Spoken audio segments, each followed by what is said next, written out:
You already explained your experiences on in past radio stations. Um, what were your learning experiences like?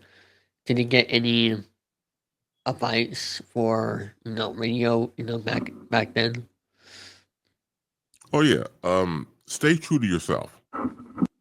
Find out who you are voice wise. Find out who you are in general. It's a journey like anything else. You have to find out what you are, how you comport yourself, how you're able to live in your own skin, scars and all. Nobody's perfect. Nobody's walking on water. So as long as you assess yourself correctly, as long as you take the crookeds with the straights and everything else, when you know yourself to thy own self be true, once you establish that, do it in 3D. Do it. I mean, just let your personality shine because there's nobody else there like you. I hate to sound like Mr. Rogers, even though I was a fan of Mr. Rogers. He made a point. There's only one you.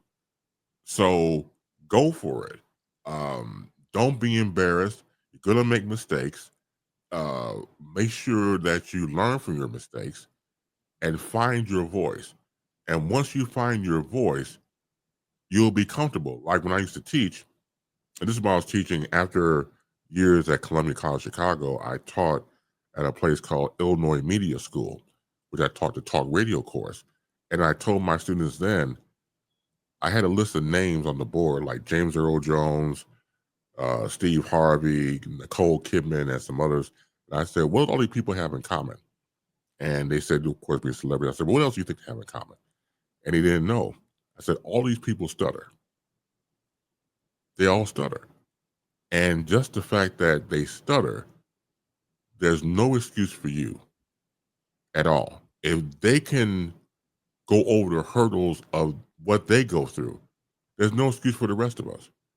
My favorite, God love him, was always James Earl Jones. I would always been compared to him voice wise, which to me was like the ultimate praise compliment. But this man did Broadway. And with his impeachment, speech impeachment, impediment, he still was successful. He had breath control. He was able to control it. You got to figure if you're doing a recording like a movie or TV, you can edit out, of course, until they get the right scenes. But you're It's on all Broadway. different when it's live. Absolutely. Absolutely. And you're the star of the show. Like back in the day, he was a star of a Broadway play called Great White Hope. They actually made into a movie years later. But this man was dynamic. And so I was always in awe of the fact of what he can do. And plus, once again, he had a stutter. So my point to my students was, if you can look at these individuals and see what they do, that should inspire you to do your best. Because there's no excuse for the rest of us.